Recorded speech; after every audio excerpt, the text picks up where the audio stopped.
I am Alexei Bolokov. Today, we are discussing the recent statements made by Donald Trump, and joining me for this conversation is journalist and political analyst Wacław Radziwinowicz. Mr. Radziwinowicz, a warm welcome to you. Thank you very much for the invitation. Good to be here. Good day. We will also be discussing the ongoing NATO summit, currently taking place in The Hague. I have the impression that NATO member states are arming themselves and clearly positioning against Russia. But is this impression misleading? What do you think? I would approach this from a different angle. I would like to draw special attention to the significant and, perhaps, even unexpected success of Vladimir Putin, who, whether he planned it or not, has nevertheless managed to seriously intimidate Europe through his aggressive actions in Ukraine. And let us be honest, this effect has also been amplified by the constant stream of threats, not always articulated by Putin himself, but regularly voiced by his close associates, who continue to issue increasingly alarming and provocative statements directed at us.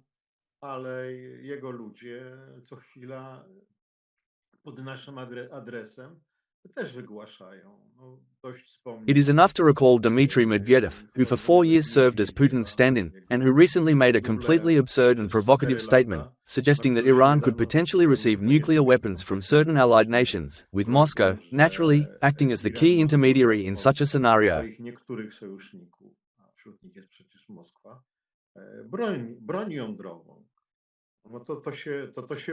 This tactic has proven effective. Even the leaders of Western European countries, who are not typically known for bold imagination or strategic foresight, have gradually begun to grasp the seriousness of the threat we are facing and to understand that concrete actions must be taken in response.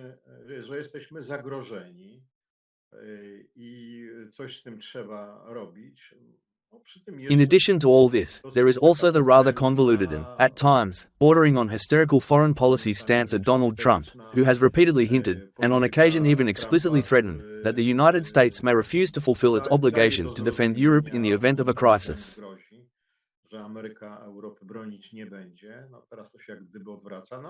Although the tone of rhetoric has shifted somewhat in recent times, the underlying concerns have not gone away. The time has clearly come for us to face reality and come to our senses. We are confronting a serious and growing threat posed by a so-called partner who is not only heavily armed, but also appears to be far from mentally stable. Regrettably, the only realistic way to put an end to this dangerous madness lies in making a difficult and politically unpopular decision, allocating 5% of each nation's gross domestic product to defense spending.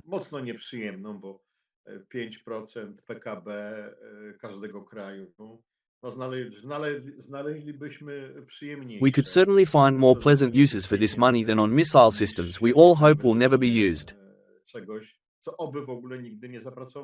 The prevailing thought is that if we have these weapons, we will not need to use them.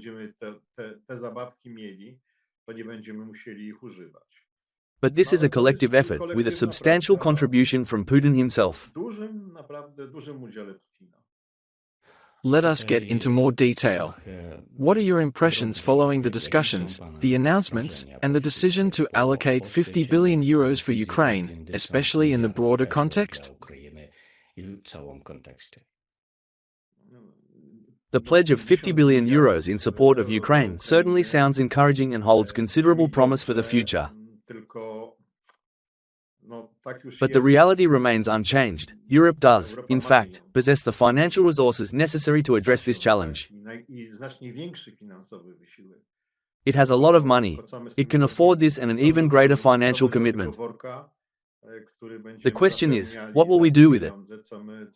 What will we fill the bag with? What exactly are we going to supply for those funds? I have been saying for quite some time, 3 years ago we should have expanded defense production in Europe. It should have been developed in Poland. We should not have waited. But we did not see real, concrete action. Now we are learning that we lack the ammunition that Russia and its ally, North Korea, are producing in enormous quantities. We simply do not have such manufacturing capabilities.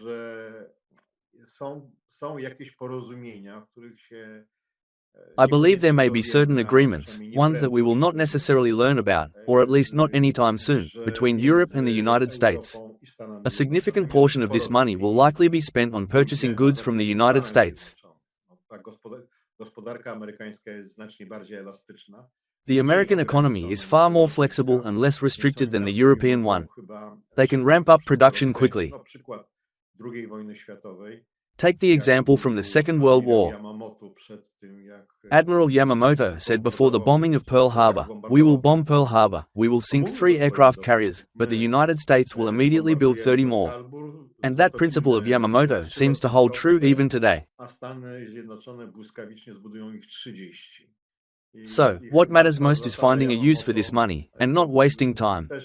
Putin is doing all he can to press westward and, above all, to break through the front. He envisions a scenario reminiscent of the events of the Second World War, when, after long and exhausting battles, the front eventually collapsed, allowing Stalin's army to advance rapidly and decisively. That very same threat continues to loom over us today. This is precisely why all of these measures are not only necessary, but urgently required. And they are needed immediately, without further delay.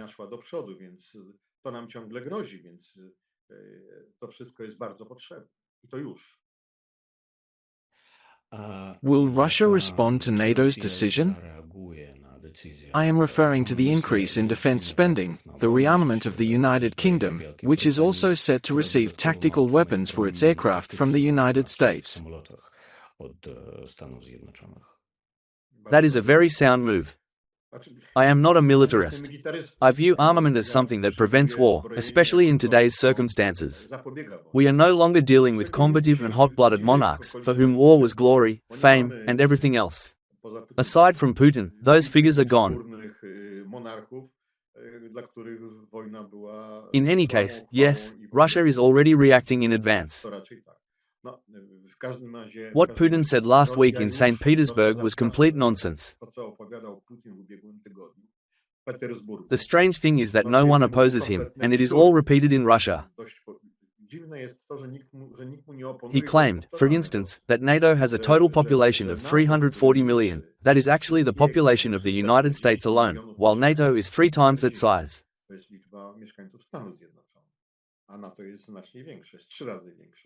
NATO spends a total of $1,400 billion on defense.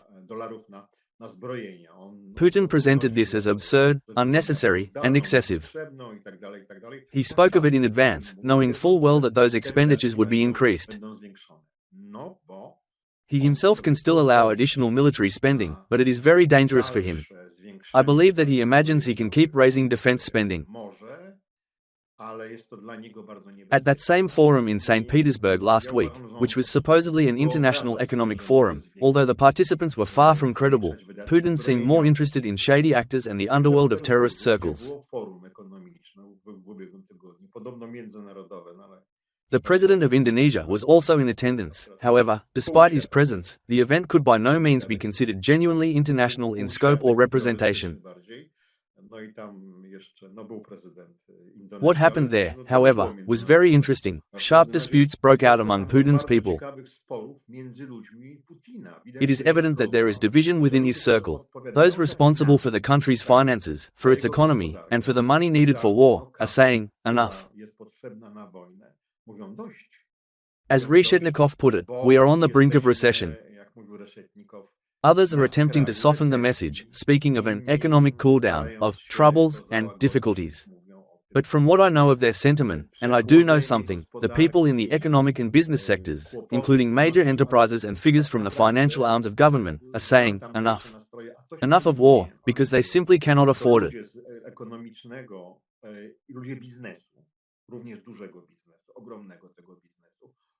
Politically, it looks like this. They say that Putin could starve his own people and they would still follow. Russians are willing to endure enormous hardship. As Peskov put it, they would eat dirt and keep thinking only of victory. The war still enjoys popularity because it does not directly affect most Russians. Many are profiting from it. Many feel better because of it. But they are not truly sacrificing, except for one group, and that is the elderly. Among pensioners, the effects are painfully clear. They have grown significantly poorer due to the war. Even Putin understands this. He fears worsening public sentiment because that could turn against him. Take the current calls for mobilization. Patriots and bloggers are shouting, "Mobilization, mobilization," demanding at least 500,000 new troops, because the current situation is clearly not under control.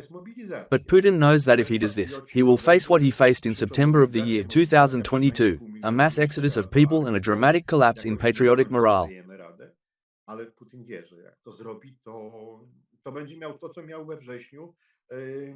So objectively, they cannot afford to go much further. How far they are willing to go, and to what extent they are prepared to risk turning against their own society, I honestly cannot say. This particular question, I believe, is better left to the judgment of qualified psychiatrists.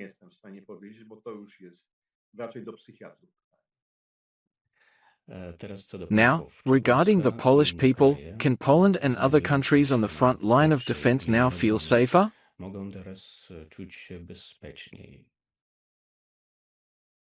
God forbid.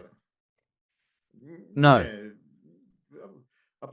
A sense of safety, believing that nothing threatens us anymore, that we have guarantees, is the most dangerous feeling imaginable.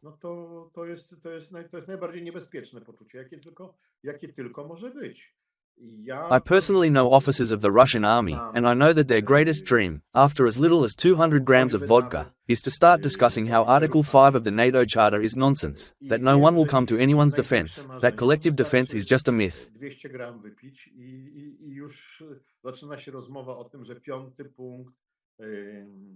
They say, it would be fun to try, to strike somewhere, to seize something, just to show the French, the Poles, and everyone else that Article 5 is a sham.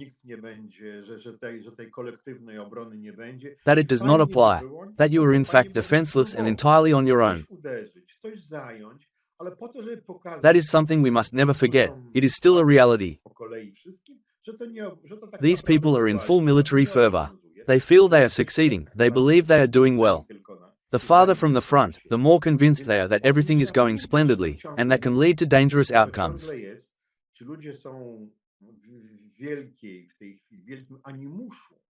We must not be lulled into complacency. Above all, let us remember that Poland once had a fairly large defense industry. And why, after 3.5 years of war, we still have not re-established it, I truly cannot understand. It reflects very poorly on those responsible for Polish affairs. After all, it is also a massive business. Why do we not have solid, meaningful cooperation with Ukraine, especially in the area of drones? We could be providing significant support to Ukraine by producing as many drone components as possible right here in Poland. Components that, far from the front lines, we could safely and reliably manufacture. We should be developing this, learning from experience, and constantly creating something new. We should have been doing this long ago, and yet, we still have not. Instead, we sit and wonder what will be decided at the NATO summit. But NATO is us. We should not think of it as Uncle Sam coming to rescue us. This must be a joint effort that we take responsibility for ourselves. And the threats of using nuclear weapons, could they intensify?